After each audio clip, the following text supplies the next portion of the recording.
마음과 함께 고백하겠습니다. 하나님께서 하십니다. 하나님께서 하신다. 한 번 더 고백하겠습니다. 기대가 됩니다. 기대가 됩니다. 2024년 우리는 이제 서로에게 이렇게 고백합니다. 당신은 존귀한 사람입니다. 당신은 존귀한 사람입니다. 오늘 베드로는 우리에게 인내의 경건을 더하라라고 말씀하십니다. 우리 그리스도인의 인내는 염려와 불안 속에서 맹목적으로 기다리는 그런 기다림이 아닙니다. 또한 우리의 인내는 우리가 아무것도 할 수 없어서 어쩔 수 없이 기다리는 그런 무력한 기다림도 아닙니다. 우리의 인내는 우리 안에 우리의 심령에 심겨진 그 생명의 씨앗이 반드시 싹이 나고 자라 열매 맺을 것에 대한 확실한 믿음과 소망에 대한 기다림입니다. 또한 우리의 인내는 우리는 비록 아무것도 하지 않고 기다리는 것 같지만 그러나 우리의 삶의 주인이신 하나님, 우리가 잠들어 또는 우리가 우리의 힘으로 아무것도 할 수 없는 그 순간에도 그 하나님은 일하시고 역사하시는 그 무엇보다도 강력한 기다림이라는 사실을 믿으시기 바랍니다. 마치 그 태에 생명을 잉태한 임산부가 10달을 인내하여 생명을 맞이하듯이 자신은 그 태 안에 있는 태 속에 있는 생명을 위해서 아무것도 하지 않는 것 같으나 그러나 자신 안에 심겨진 그 생명의 씨앗이 자라 몸을 이루고 그리고 생명이 되어 태어나는 것처럼 우리 그리스도인의 인내가 바로 그러하다라는 것입니다. 사랑하는 성도 여러분, 우리는 어떻게 될지 모르는 그저 막연한 불안과 두려움 속에 기다리는 것이 아닙니다. 우리는 너무나도 확실하고 분명한 약속과 그리고 살아 움직여서 반드시 열매 맺는 그 생명의 능력으로 인한 역사를 기다리는 것입니다. 여러분 안에 소원을 가지고 하나님 앞에 기도할 때에도 여러분 안에 마음을 가지고 또 뜻을 가지고 행할 때에도 이 일이 어찌 될지 알지 못해서 그런 불안 속에서 또 아무것도 할 수 없는 그 미약한 자신으로 인하여 그런 무력한 기다림이 아니라는 사실을 여러분 분명히 기억하시기 바랍니다. 어제 배옥수 권사님과 또 이항구 집사님 그리고 교역자들과 함께 병상 세례를 베풀었어요. 당회 허락을 받고 우리 이항구 집사님의 어머니 그동안 신앙생활을 전혀 하지 않았고 또 남편의 그 불교 신앙이나 또 그 반대로 인해서 지금까지 전혀 교회를 한 번도 나가본 적이 없으신 그 어머니이신데 그 어머니의 마음 가운데 하나님께서 감동을 주시니까 언제부터 갑자기 이제 며느리의 뜻에 따르고 목사님 뜻에 따르겠다는 결단이 어머니의 마음에 생긴 거예요.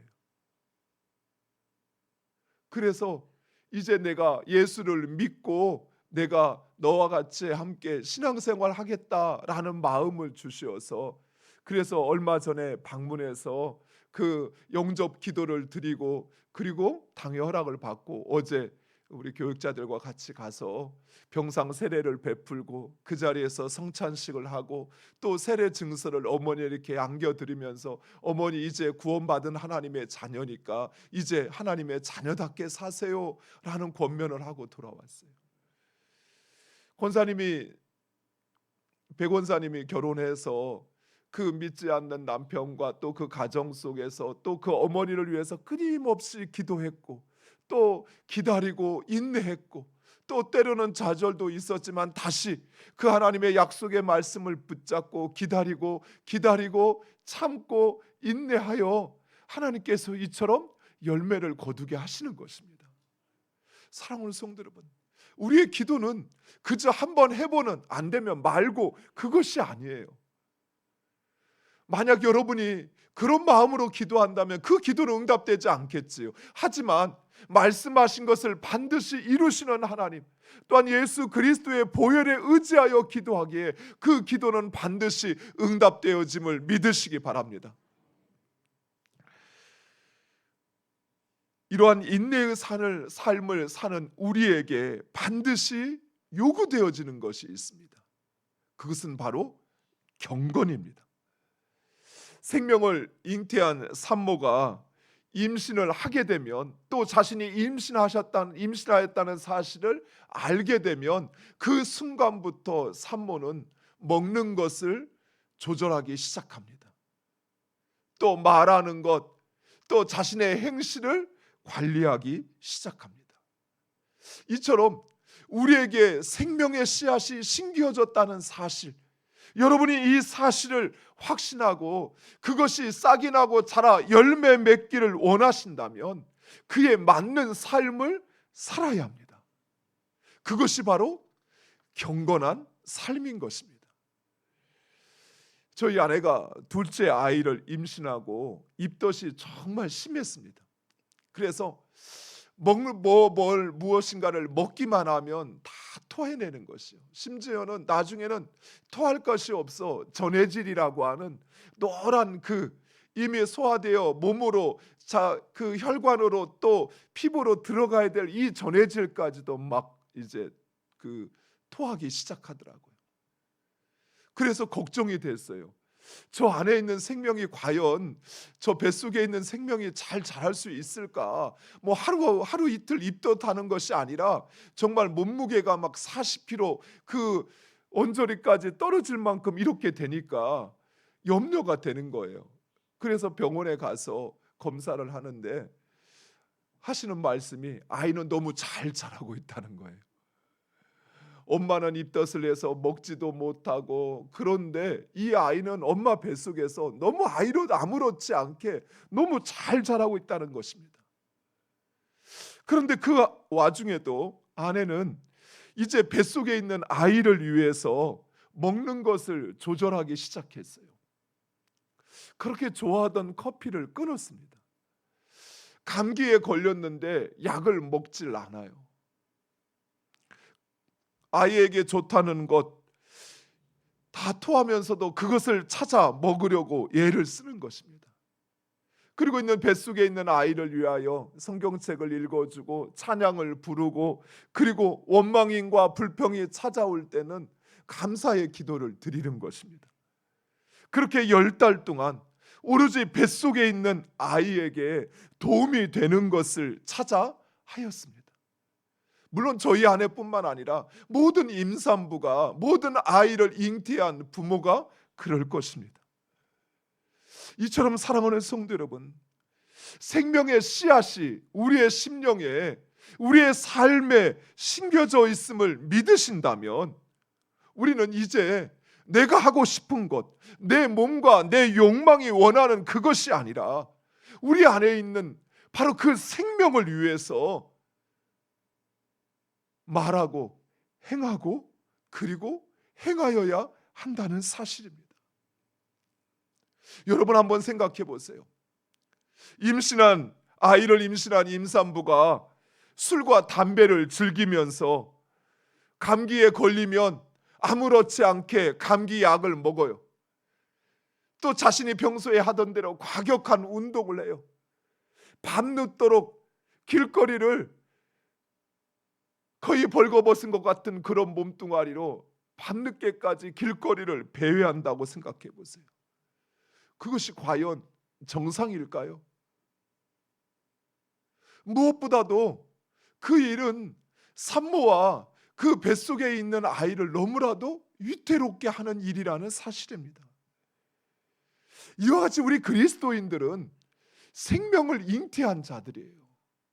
이미 여러분 안에는 예수 그리스도의 그 영원한 생명이 주어졌고, 그리고 그 생명이 우리 안에 자라고 또 그것이 열매 맺기를 원하고, 또 그것을 통하여 그 생명의 능력이 나타나기를 원한다면 어떻게 해야 할까요?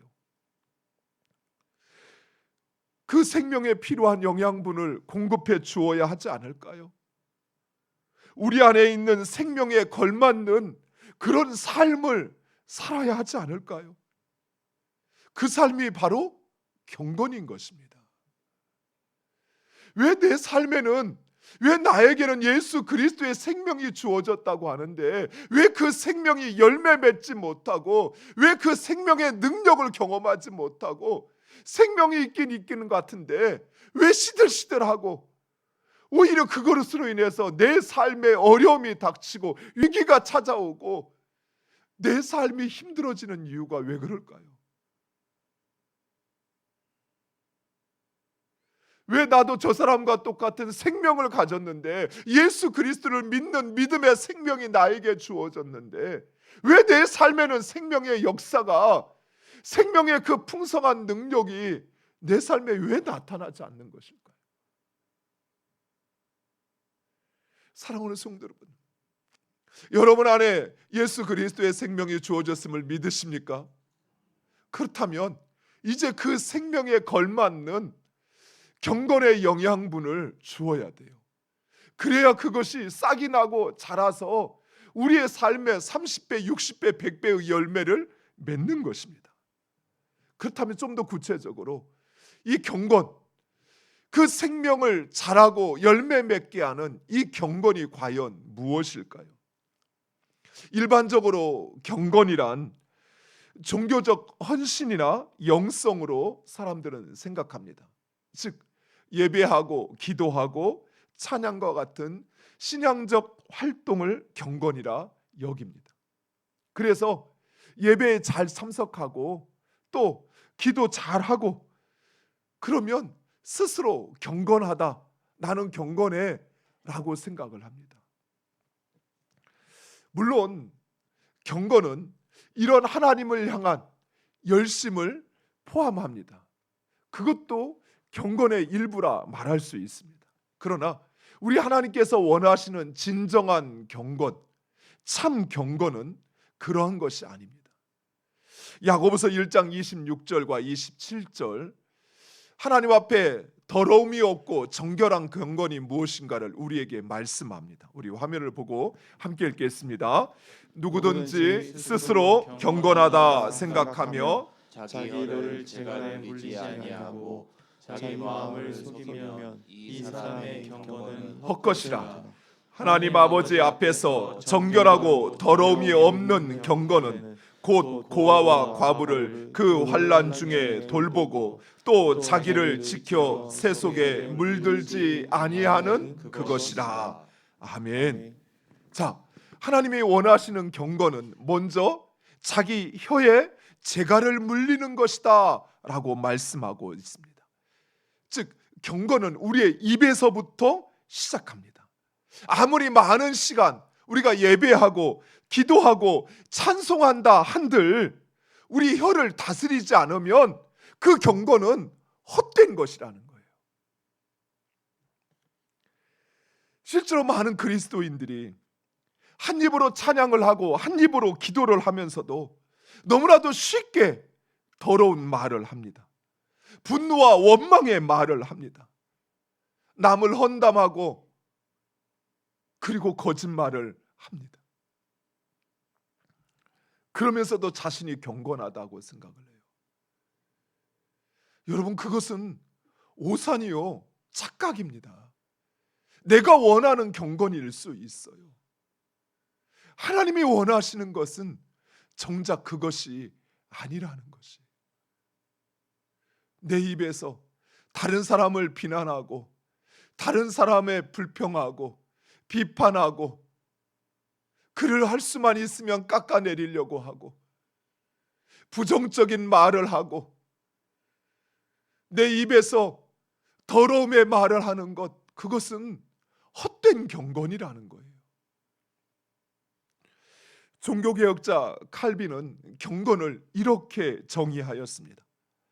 하나님을 아버지로 사랑하며 주로서 두려워하고 경외할 뿐만 아니라 그분의 의로움을 받아들이고 그분을 거역하는 것을 죽음보다 더 무서워하는 신실한 감정이다.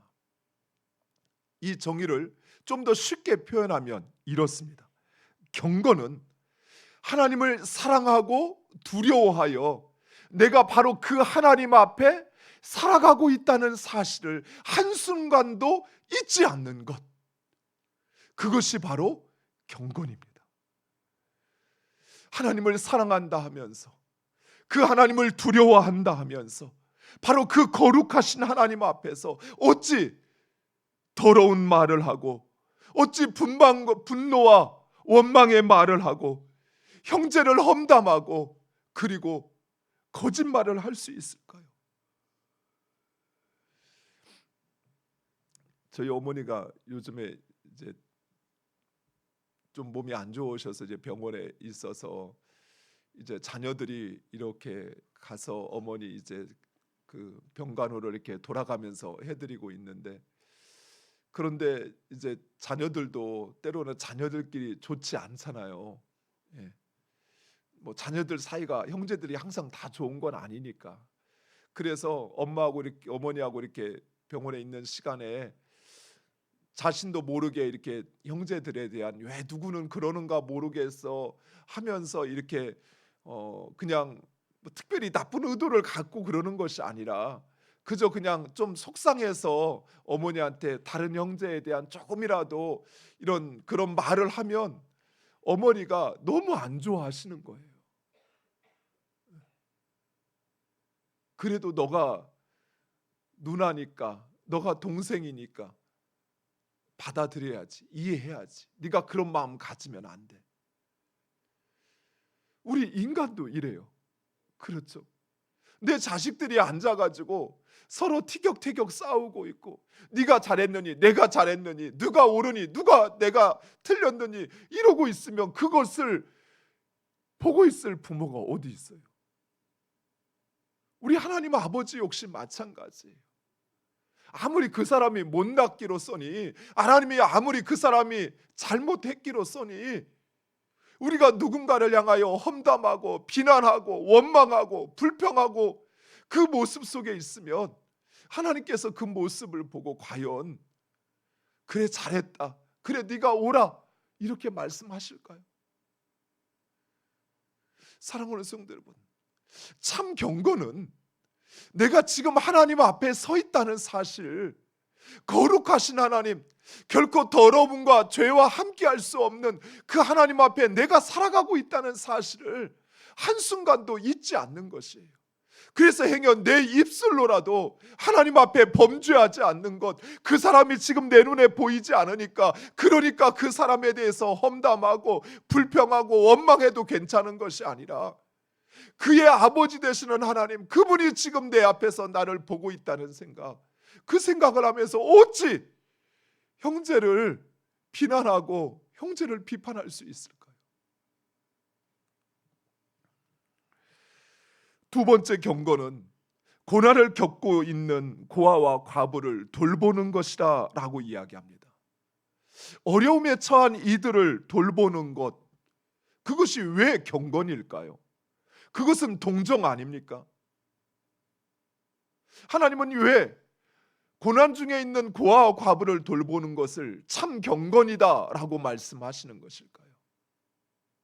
그것은 바로 하나님의 명령이기 때문입니다. 이웃을 돌보는 것, 그것은 그저 이웃이 불쌍한 마음에서, 우리의 동정심에서 행하는 것이 아니에요. 세상 사람들은 그렇게 해요. 하지만 우리 그리스도인들은 단순한 동정심이 아닌 하나님의 명령이기 때문에 하는 것입니다. 누가복음 6장 38절은 이렇게 말씀합니다. 화면을 보고 함께 읽겠습니다. 주라, 그리하면 너희에게 줄 것이니 곧 후이되어 누르고 흔들어 넘치도록 하여 너희에게 안겨 주리라. 너희가 헤아리는 그 헤아림으로 너희도 헤아림을 도로 받을 것이니라. 아멘. 이 말씀 비춰주세요. 여기서 우리는 후이 되어 누르고 흔들어 넘치도록 하여 너희에게 안겨주리라 라는 말씀에 우리의 마음이 먼저 가는데, 이 말씀의 중심은 맨 앞에 있습니다. 주라, 주라. 하나님께서 우리에게 명령하시는 것입니다. 주라. 내 상황이 이런데요, 하나님, 내 상황이 지금 누구와 나눌 수 있는 상황이 아닙니다. 내 코가 석자입니다. 내가 먹을 것 없습니다. 그런데 주님은 우리에게 주라, 주라 말씀하고 계세요. 사르밧 과부가 이제 마지막 남은 빵가루와 그 기름 한 방울 가지고 이것 먹고 내 자식하고 이제는 죽을 날만 기다려야겠다 생각했는데, 하나님의 사람이 와서 그것을 나에게 주라, 그것을 나에게 가져오라 라는 말씀에 순종하는 것처럼 주님은 우리에게 주라 라고 말씀하고 계세요. 히브리서 13장 16절에는 하나님은 선을 행하고 베풀고 나누어 주는 삶, 이것을 제사라고 말씀하고 있습니다. 단순히 이웃에 대한 동정의 마음으로 행하는 선행은 그저 선행일 뿐입니다. 그러나 하나님의 말씀에 순종하는 선행은, 그것은 하나님께서 기뻐하시는 제사라는 사실입니다. 그것은 하나님이 원하시는 진정한 경건이라는 사실입니다. 사랑하는 성도 여러분, 우리 가운데 물론 우리도 그렇게 넉넉하지는 않을 거예요. 물론 우리도 지금 처자식을 먹여 살리고 또 내 노후를 준비하는데 결코 넉넉하지 않을 거예요.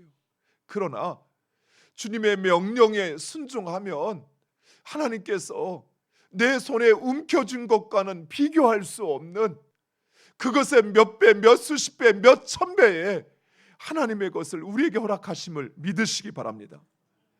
반칠환 시인이 하늘을 가진 손이라는 시를 썼는데, 그 시의 일부를, 구절을 여러분에게 읽어드리고자 합니다. 보리 한 줌을 움켜준 이는 쌀가마를 들 수 없고, 곡간을 지은 이는 곡간보다 더 큰 물건을 담을 수 없다. 성자가 빈손을 들고 새들이 곡간을 짓지 않는 건 천하를 다 가지려 합니다. 이 시인이 기독교인인지 아닌지는 잘 모르겠어요. 그런데 하나님께서 이 세상을 통치하시는 그 하나님의 섭리를 너무나도 잘 알고 있는 것 같아요. 사랑하는 성도 여러분, 여러분이 움켜쥐고 그것을 놓지 않으면 정작 하나님께서 여러분의 손에 들려주고자 하시는, 여러분이 움켜쥔 그 보리 한 줌과는 비교할 수 없는 쌀 한 가마니를, 온 천하를 잃어버린다는 사실이에요. 내 것 안 놓치려고 여러분이 곡간을 튼튼히 짓고 거기에 비밀번호를 만들고 그것을 잠궈 놓으면 정작 그 곡간보다 더 큰 것은 여러분에게 주어질 수 없다는 사실이에요. 사랑하는 성도 여러분, 여러분은 보리 한 줌 가지시렵니까? 아니면 쌀 한 가마니 들고 가시렵니까? 아니면 천하를 손에 주시렵니까? 참 경건, 그것은 바로 하나님의 명령에 온전히 순종하는 것입니다. 순종해 보셔요. 그러면 하나님은 주셔요. 그것이 하나님께서, 우리가 하나님을 믿는 신실하신 하나님이심을 하나님은 우리에게 증거하기를 원하시는 것입니다. 마지막 세 번째, 경건은 자신을 지켜 세속에 물들지 않는 것이라 말씀합니다. 여기서 세속은 단순히 세상을 가리키는 것이 아니라 이 세상을 주장하는 세상의 정신을 가리키는 것입니다. 오늘날 우리를 도전하는 이 세상의 정신 몇 가지를 여러분에게 그 예를 들어주고자 합니다. 먼저 나만 아니면 돼라는 생각입니다. 예전에 1박 2일이라고 하는 프로그램에서 그 출연자들이 끊임없이 아무렇지 않게 외쳤던 말, 벌칙을 받는 데 있어서 나만 안 받으면 돼, 나만 아니면 돼 라고 하는 이 말이 사람들에게 많은 공감을 얻었어요. 왜 그럴까요? 사람들의 마음속에 있는 숨기고 싶은 속내를 그들은 아무렇지 않게 드러냈기 때문에 그래요. 우리들도 우리 마음속에 나만 아니면 돼, 나만 걸리지 않으면 돼. 나만 부도나지 않으면 돼. 나만 그것에 해당되지 않으면 돼 하면서 스스로 이기적이고 기회주의적인 생각 속에 자신을 몰아넣고 있다는 사실. 사랑하는 성도들, 자기만 걸리지 않으면 돼, 이것은 이 세상을 주장하시는 하나님의 질서와 방식에는 위배되는 세상의 정신이라는 사실입니다. 우리가 걸러내야 하고 우리가 멀리해야 하는 세상의 정신인 것이에요. 두 번째로, 네 마음대로 네가 하고 싶은 대로 해라. 마치 인간의 자유를 옹호하는 말 같지만 실상은 이 세상을 세우신 하나님의 질서를 부정하고 그리고 타인을 자신을 위한 수단으로 전락시키는 생각이라는 사실입니다. 그래, 한 번 사는 세상인데 내 뜻대로 하도 살다가 가야지. 과연 우리가 한 번 사는 세상을 사는 것일까요? 아니요. 우리는 영원한 삶을 사는데 그 가운데 아주 일부분인 단 100세, 길어야 100세의 삶을 살 뿐인 것입니다. 그러면 이 100세를 보시렵니까? 영원을 보시렵니까?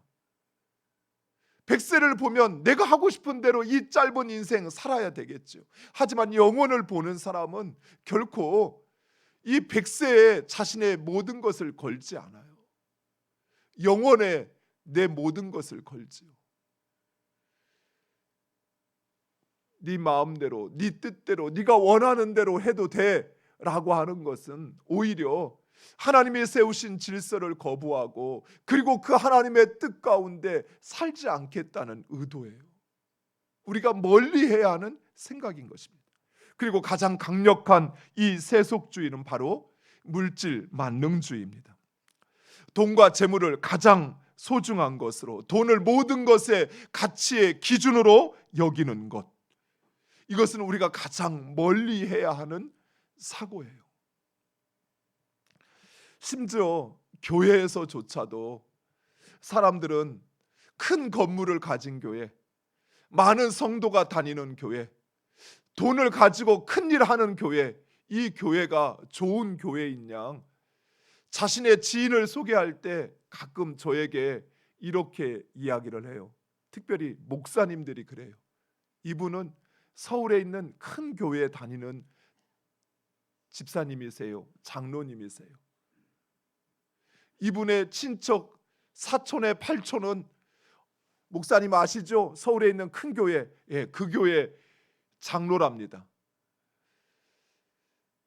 그 큰 교회하고 그 장로님하고 대체 무엇을 연결시켜서 저한테 설명하는지 잘 모르겠어요. 차마 그분이 부끄러울까 봐 그 앞에서는 그게 무슨 말이에요? 큰 교회 다니는 거하고 그 장로님하고 무슨 상관인데요? 이렇게 말하고 싶어도 상처받을까 봐 그래요? 네, 그렇군요 라고 말하지만 잘 이해가 안 돼요. 큰 교회가 하나님이 원하시는 교회일까요? 많은 교회가 하나님께서 진정 기뻐하시는 교회일까요? 돈이 많아서 그래서 남들 보이는 큰일 하는 교회가 그래서 하나님이 원하시고 기뻐하시고 세우시고자 하셨던 교회일까요? 아니요. 하나님이 원하시는 교회는 잃어버린 한 마리의 양을 붙잡고 내가 이 목회를 해야 되는지 말아야 되는지 고민하면서도 그 영혼을 위해서 기도하고 교회를 지키는 그런 교회, 그 교회가 진정 좋은 교회 아닐까요? 작은 교회지만 주의 복음을 위해서 그래서 그 교회조차도 깡통으로 철판으로 지어져서 한여름에는 덥고 한겨울에는 추위에 떨어야 하지만 화장실조차도 이 시대 속에 푸세식을 쓰는 교회인데도 그래도 교회의 재정을 50%를 선교를 위해서 쓰는 교회, 주의 복음을 위하여 헌신하는 교회, 모든 교회가 그렇게 돼야 된다는 건 아닙니다. 그러나 주님의 뜻이라면, 주님의 말씀이라면 그거 붙잡고 살려고 하는 교회, 남들이 알아주는 큰 건물, 많은 성도들, 큰 돈은 없어도 작은 몇천 원, 몇만 원이라도 주를 위해서 헌신하는 교회, 그 교회가 진정 좋은 교회 아닐까요? 제가 최근에 어떤 말씀을 우리 성도님한테 들었는데 참 제가 부끄러웠어요. 우리 전상현 목사님을 파송한 전주에 있는 땡땡 교회, 우리 교회보다 성도 수는 4분의 1밖에 안 되는데 그 교회는 예전부터 파송 선교사를 세워서 보냈어요. 전상현 선교사님이 그 교회에서 그 심사를 통해서 통과를 하는데 한국에 있지도 않고 아프리카에 있는데도 그 선교사님을 채택해서 교회 파송 선교사로 세우고, 그리고 이번에 그 세 딸들이 이제 전주에서 다니다가 이제 대전에 전주로 교회를 다니다가 너무 머니까 신앙생활을 하려고 우리 교회로 왔어요. 올해부터 이제 우리 교회 출석을 하고 있어요. 그런데 그 교회 선교위원장님, 그 아내 되는 권사님이 아이들을 위해서 김장을 다 담아가지고 보내주셨다는 거예요.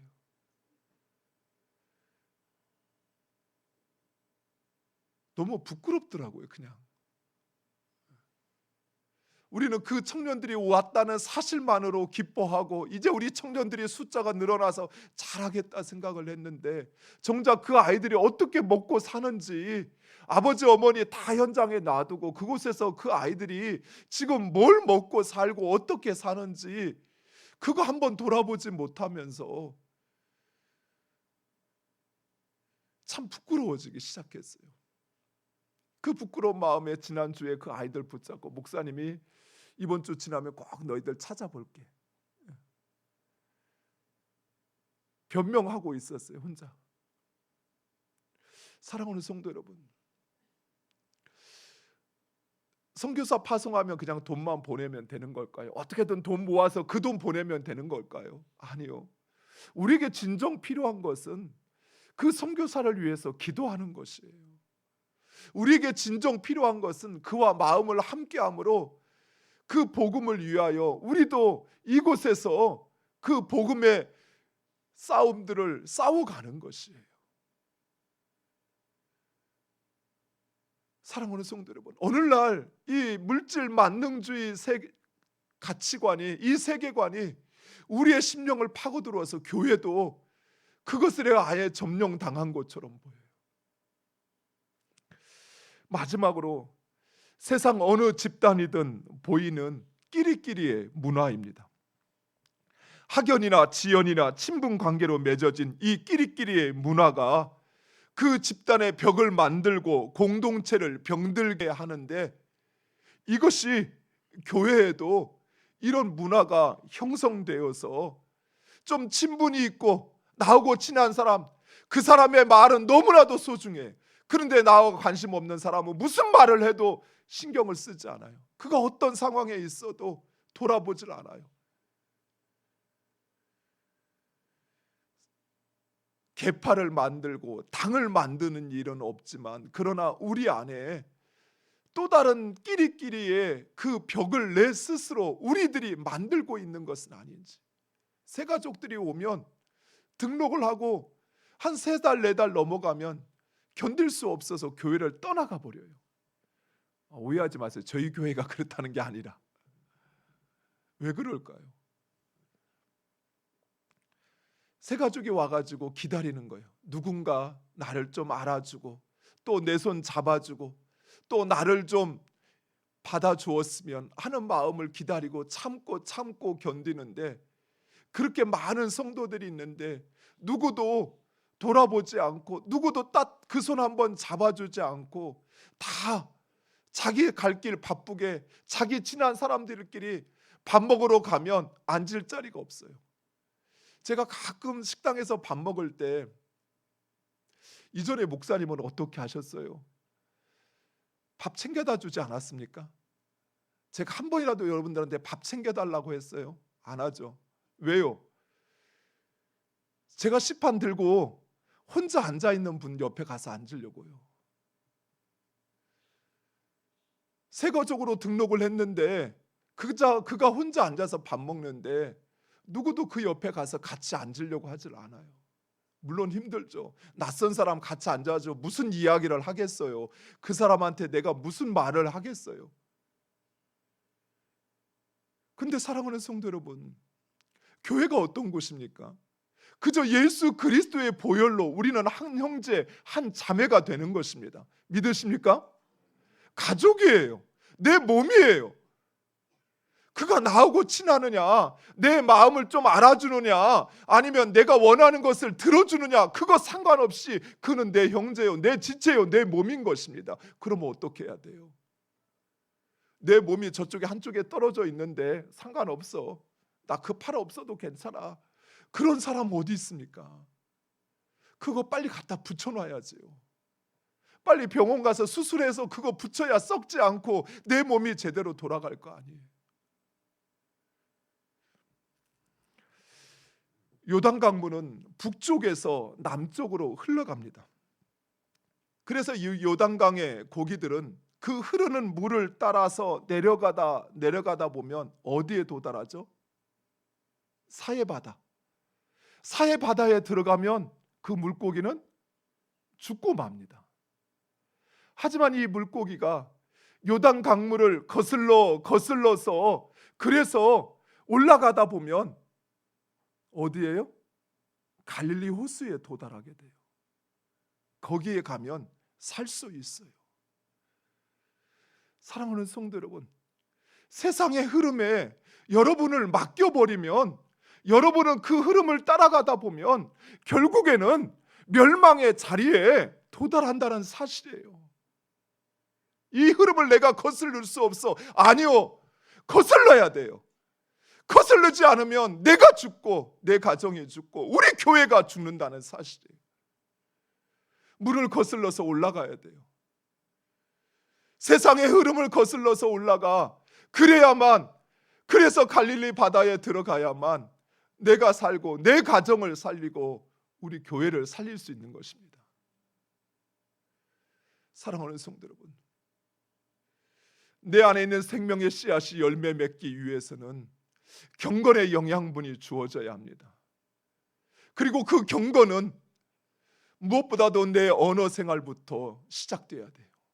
내가 하나님 앞에서 살아가고 있다는 사실을 한순간도 잊지 않고, 그것이 두려움으로만 다가오는 것이 아니라 그것이 또한 하나님의 사랑을 느끼고 또 그 하나님 앞에 더 거룩한 삶을 살아가는 동기가 되어져야 돼요.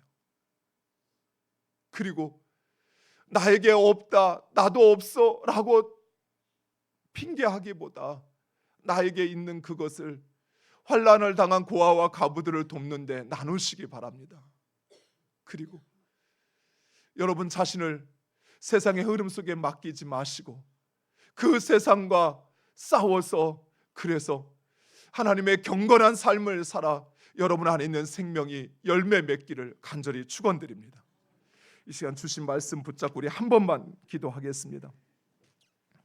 우리에게 심겨진 생명의 씨앗과 열매를 기대하며 인내하는 삶을 살게 하시고, 또한 경건의 삶을 통해서 우리에게 주어진 생명의 씨앗으로 열매 맺게 하옵소서. 우리의 입을 다스리고 그리고 연약한 자를 돌아보며 세속으로부터 나를 지키게 하옵소서 기도하시기 바랍니다.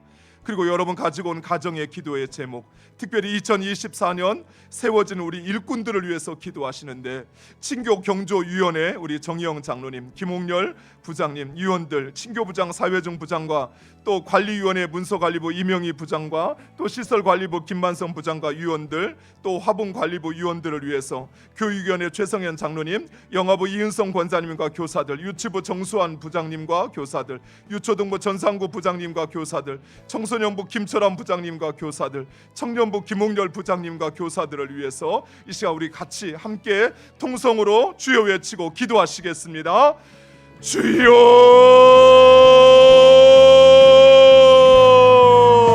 아버지, 내 안에 생명의 씨앗이 심겨졌음을, 내 안에 영원한 생명이신 예수 그리스도가 주어졌음을 믿고